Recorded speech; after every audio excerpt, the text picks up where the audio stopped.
Good morning, students. Today we will study the last poem of your syllabus. That's the name is Aunt Jennifer's Tiger. And in this poem, the poet Adrina Rich describes about the life of a married woman who was so much suffered and tortured by her own husband, and completely this poem describes man dominated world.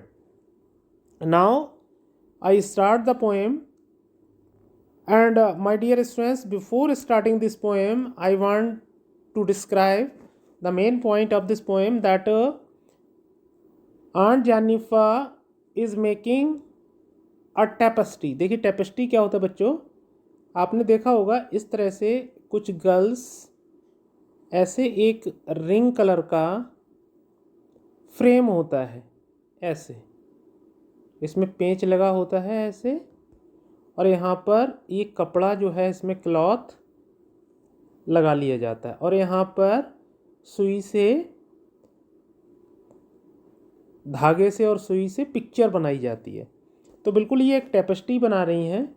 और उस tapestry में क्या है बच्चों कि यहाँ पर trees है ऐसे, और उस ट्रीज़ के नीचे मैन खड़े हुए हैं, मैन.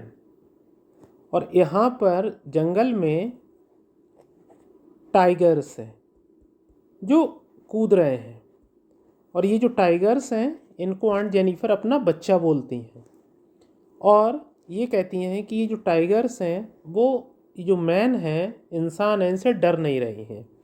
अब मेन रीज़न ये है कि इन्होंने इस टेपेस्ट्री में इन टाइगर्स को क्यों बनाया और इन टाइगर्स को इंसान के सामने क्यों बनाया, और ये बात क्यों दिखाई कि ये जो टाइगर्स हैं वो फियरलेस हैं. देखिए बच्चों, जिस तरह से एक फादर अनपढ़ होता है तो वो कभी नहीं चाहता कि उसका बच्चा अनएजुकेटेड रहे, बिल्कुल वैसे ही यहाँ पर आंट जेनिफर अपने हस्बैंड से ज़िंदगी भर डरती रही और वो उन्हें सताता रहा. तो इन्होंने टाइगर्स को अपने बच्चा बोला है, और वो ये चाहती हैं कि जिस तरह से मैं अपने हस्बैंड से डरती रही, वो मुझे मेरे ऊपर डोमिनेट करता रहा, जब तक ये टेपेस्ट्री रहेगी तब तक ये जो मेरे बच्चे हैं, जो टाइगर्स हैं, वो इंसानों से नहीं डरेंगे और फियरलेसली वो इंसानों के सामने से गुजरते रहेंगे और खेलते रहेंगे. Now I start the poem. Aunt Jennifer's tiger. Prance. Prance का मतलब होता है जंप. आंट जेनिफर के टाइगर कूद रहे हैं across a screen. Across a screen मैंने अभी आपको बताया, इस तरह से जो पिक्चर बनी हुई है वहाँ पर ये टाइगर्स जो हैं बहुत मज़े से खेल रहे हैं, और यहाँ पर जो इंसान खड़ा है उससे बिल्कुल डर नहीं रहे हैं.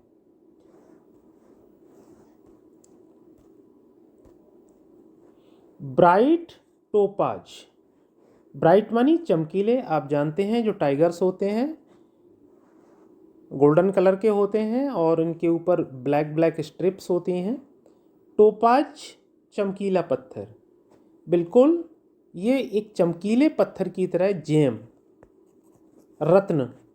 तो ये जो टाइगर्स हैं वो बिल्कुल चमकीले पत्थर की तरह चमक रहे हैं. Denizens of a world of green. अब डेन, ये छोटे छोटे क्लास में आपने पढ़ा होगा कि टाइगर्स कहाँ रहते हैं, तो डेन में रहते हैं. डेन का मतलब कहाँ रहते हैं, गुफा, गुफा में रहते हैं. अब ये डेंजियंस का मतलब है गुफा में रहने वाला, गुफा में रहने वाला. तो ये चमकीले जो टाइगर्स हैं कहाँ रहते हैं, गुफाओं में रहते हैं. और कहाँ पाए जाते हैं, जंगलों में पाए जाते हैं. वर्ल्ड ऑफ ग्रीन का मतलब जंगलों में पाए जाते हैं. फिर थर्ड लाइन में वो बोलती हैं, they do not fear the man beneath the tree. मैंने आपको पहले ही बताया पोएम पढ़ाने से पहले कि पेड़ के नीचे लोग खड़े हुए हैं और इनसे, इनका जो टाइगर्स हैं वो डर नहीं रहे हैं. सिंपली वो कहना चाहती हैं कि जिस प्रकार से मैं अपनी पूरी ज़िंदगी मैन डोमिनेटेड वर्ल्ड से डरती रही, लेकिन मेरे बच्चे जो जो टाइगर्स हैं वो इनसे बिल्कुल, इन इंसानों से बिल्कुल भी नहीं डर रहे हैं। फिर वो बोलती हैं दे पेस, पेस का मतलब होता है चलना, वॉक, वो इधर से उधर टहल रहे हैं। स्लीक, स्लीक का मतलब होता है बहुत ही शार्पली, बहुत ही तेजी से। कैवलरिक, कैवलरिक का मतलब होता है ब्रेवरी, बहादुरी से। कैवलरिक का मतलब बहादुरी से। करेजुअसली, बहादुरी से। और सर्टेनिटी मानी पूरी निश्चितता से।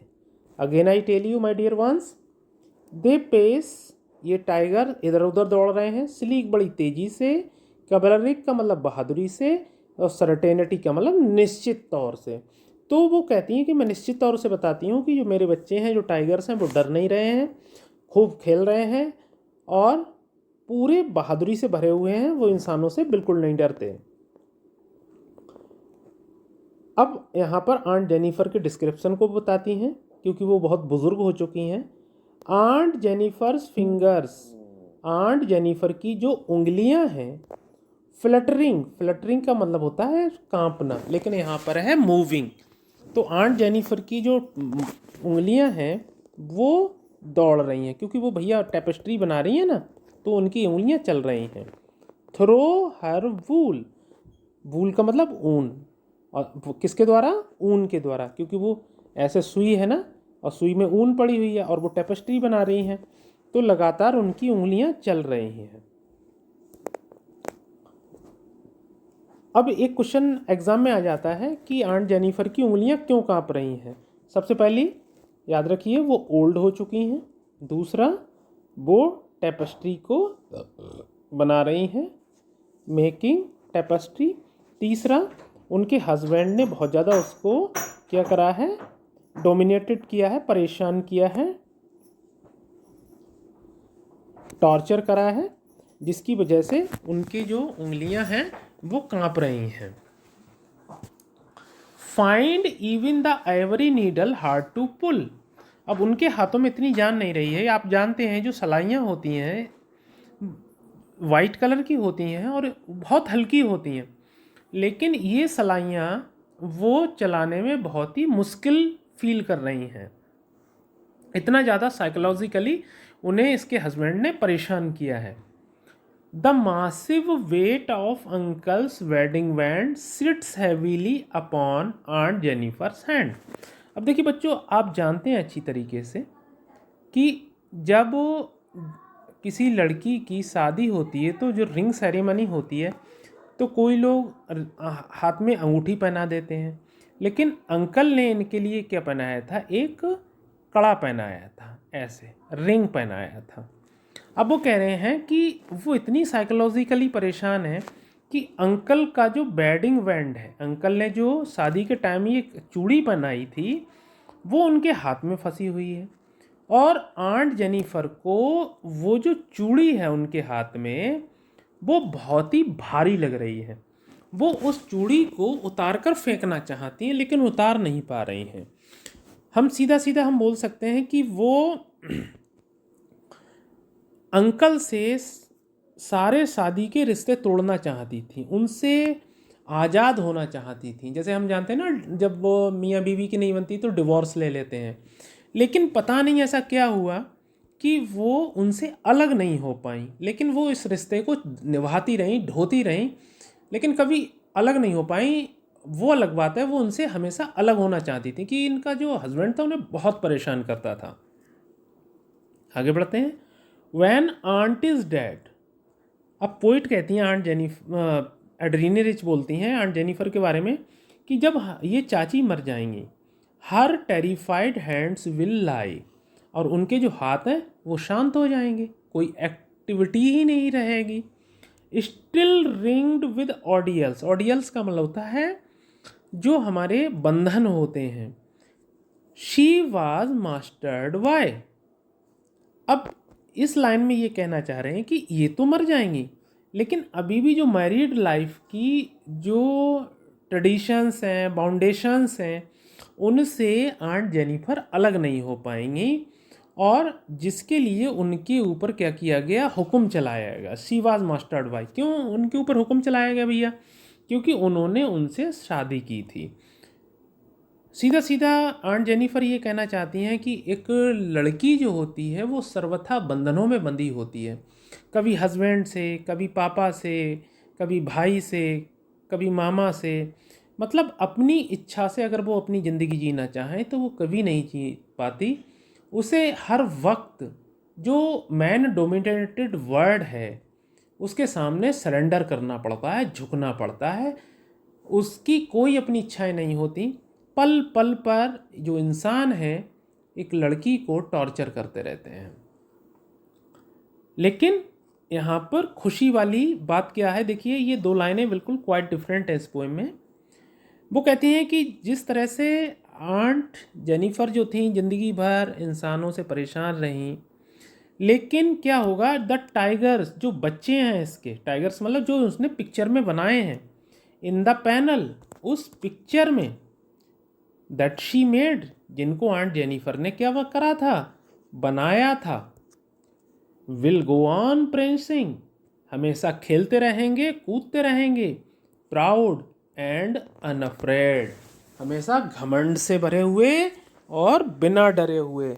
तो ये इतना सा सेटिस्फैक्शन है आंट जेनिफर को कि जिस तरह से उन्होंने अपनी ज़िंदगी डर डर के काटी, उनके बच्चे कभी भी इंसानों से डरेंगे नहीं और अपनी ज़िंदगी को शान से काटेंगे।